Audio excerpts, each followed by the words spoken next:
I guess that's it. Well, he deserves all the abuse, and he's hypersensitive and feels like the world's against him. And he won a few games at, his previous stop because he had better players by a mile than any of the other team. I don't find any of it fascinating. I've never really found Deion Sanders that fascinating. He's a great athlete. Great athlete, great showman as an athlete. I think doing the showman thing as a coach is fascinating. I don't know why you've gone Mike Greenberg on us, but use your word. I think it is fascinating to see if it works, and it might work. Now, I will tell you that, number one, he's not the play caller. Right, on either side of the ball, it seems. So he's the CEO type. Then you can't get wrong. The game should have been over. Like, North Dakota State was 5 yards away from winning the game. Like, they threw a Hail Mary, and it was caught. Right. If their quarterback could throw it further, it would have been game over. Or if they hadn't had a miscommunication on the route before and he had gotten 10 more yards, that ball goes into the end zone, and it's touchdown, and Colorado loses. And North Dakota State should have never had the ball. If Deion didn't throw it on first down. Right, and third down. Didn't he throw it on third down, too? Yes. 3rd and 8. Yeah, he threw it on 3rd and 8. Yeah, I think he did. It was a completion. No. They ran it on the last possession. He ran, in the last. Yeah, you might be right. Yeah, what I he said converted was, the 3rd and 8. He converted the 3rd and 8, scrambling around. That set up, I think, their last score.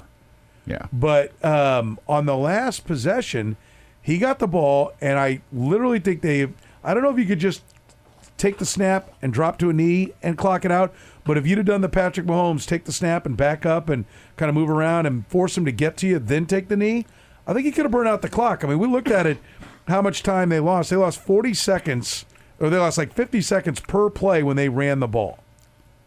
They lost 7 seconds. They took 7 seconds off the clock on the incompletion. That's it. And they got the ball back with 38. So if you could have burned an extra 43 seconds, which on average is what they were doing, then they would have never even got the ball back. Yeah, here's the time. 1st and 10 at the 42, 141 left. 1st and 10, incompletion. That stops the clock at 1. He throws the ball at 141, and they had a timeout. Yeah, at 134, running play, timeout North Dakota State at 128. And 3rd and 10, Sanders, he did throw a completion to Horn for 7 yards. It's brought up 4th and 3. And they got 38 seconds left. Colorado calls timeout at 38. There's a mute button right there, FYI, just, if you want to reach for it. It's right over here. Yeah. Wherever. There you go. Yeah. Was trying to. I know you're dying over there. I'm like, why don't you trying to press the mute finesse it? button? It didn't work. It didn't so work. was that kid at Hen House. Yeah.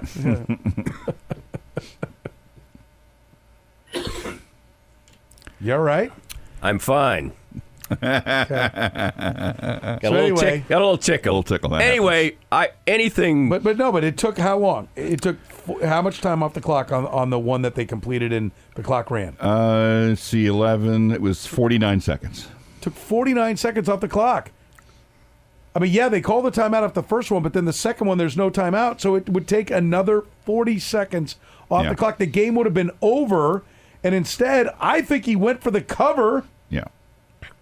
Because they run the ball in that first play. He's like, well, they use the timeout there. They don't have one for the second down run. We're under the microscope here. I got to cover this number. Yeah. I think he was playing for the cover, and he basically was 5 yards away from losing the game because of it. Right, and North Dakota State is obviously a quality program, but the indication is that Colorado is not going to be great. They're a great 1AA program. Right. So if you're playing in a dogfight to the finish against them, I don't like the prospects of them. And then what happens when? I mean, they've got one of the best players in college football, an incredible weapon. Well, he's not going to be around for 10 years. So what's going to happen when he's gone? I mean, that guy's probably. I don't even know. Paul Hornung won the Heisman Trophy when Notre Dame won 4 games or something. Yeah. Maybe they can do. Maybe Jim he Brown can finished 5th. Maybe he can do this. I'm not saying there was racism. I'm just saying. The Golden Boy, Johnny Majors. There was racism. Yeah, the coach Johnny Majors finished in front of Jim Brown that year as well. Go figure. Although actually Johnny Majors was a better college player than Paul Hornung, that year. Probably was, Yeah, yes. he was a great two-way player anyway, whatever.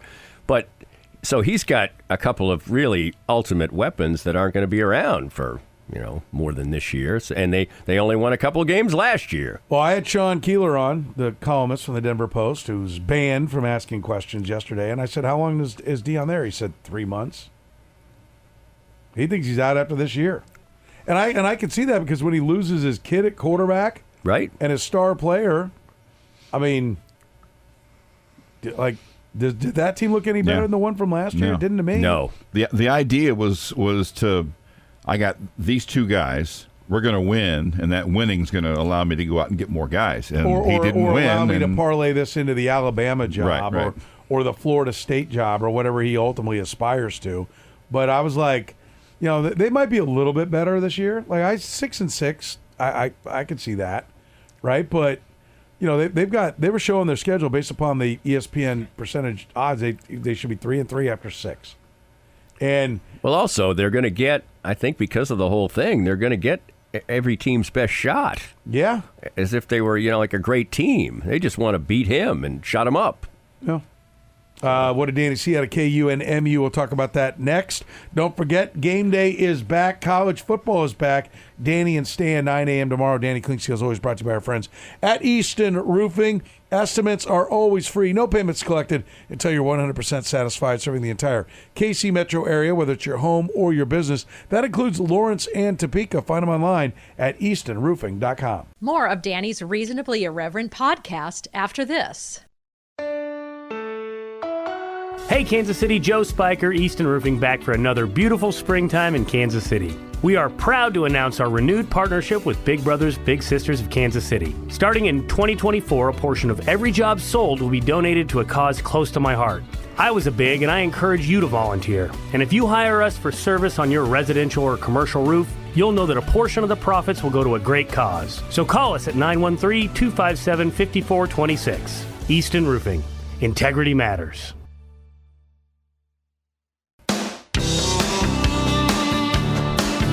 Danny Clinkscale is with us. He's brought to you by Easton Roofing. He's got you tomorrow morning at 9 a.m. Him and Stan Weber. 25th year of College Game Day with Danny and Stan.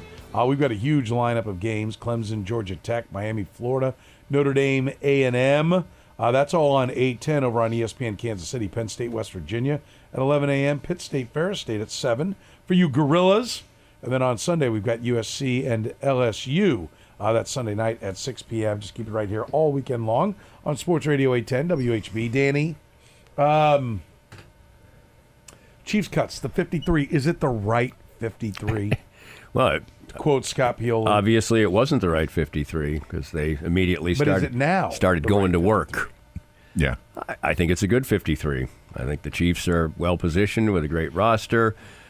Somehow the league has conspired to say, yeah, well, if you got a need, why don't you just go pick up somebody that fits exactly what you need, and we'll just leave you alone to do so.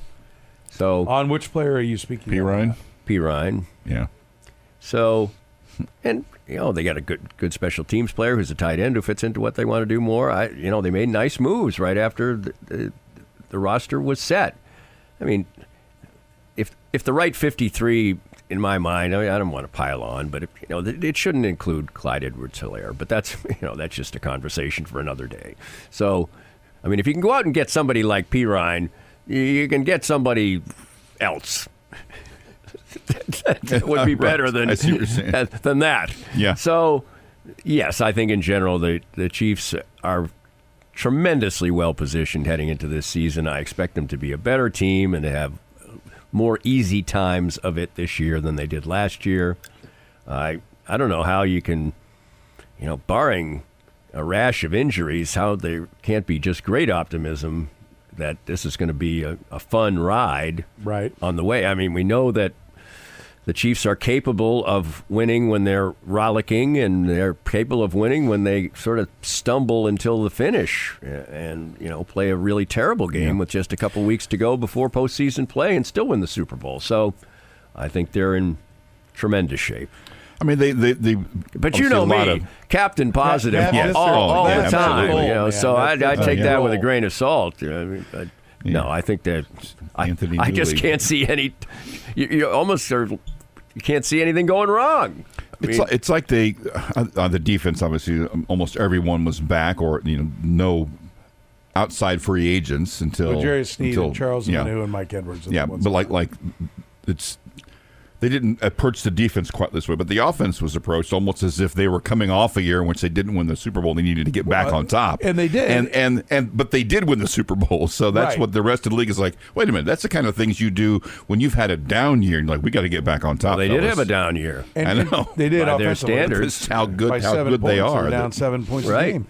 Sam McDowell, pointed this out that Cam Thomas was the first, other than drafting players, but was the first acquisition on defense that they had made.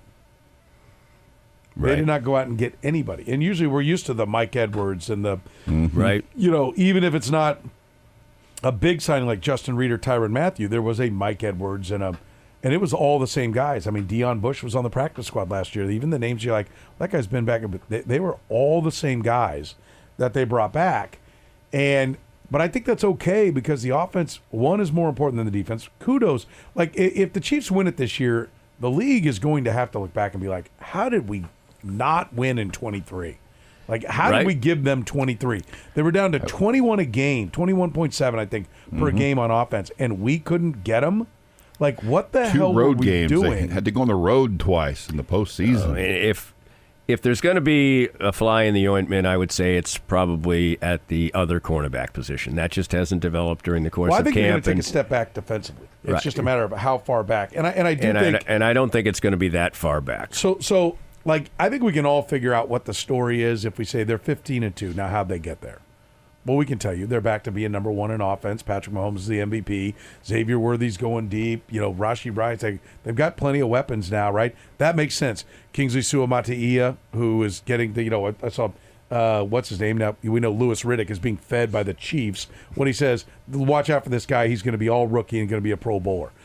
Okay, I mean, maybe he is. And if he is, the rest of the league is really screwed if they've got a Pro Bowl left tackle on a second-round pick rookie contract. But I think if you said to me, hey, they're 9-8, how'd you get there? First, Patrick Mahomes probably got hurt, but Chris Jones went down. Like, I don't like the D-line without Chris Jones. Right. It's Karlaftis and some guys. So, like, Chris Jones needs to be healthy for this team this year. Agreed, but they, to me, look like an offense that's, going to be able to cover up a lot of problems. Now, that would be a huge problem, but there's no indication that, he's been a player that's played most of the games during his career. So, anyway, things look rosy. That's all I'll say. We'll be able to talk about the opening night next time around. Thanks, Captain Optimism. Whee! We hope you enjoyed the latest Danny Klingscale Reasonably Irreverent podcast. Come back soon for something fresh and new. This podcast was made possible by our great sponsors like Easton Roofing, where integrity matters. Joe Spiker and his team are the best in the business for all your roofing needs, handled with honesty and craftsmanship. Visit them at eastonroofing.com.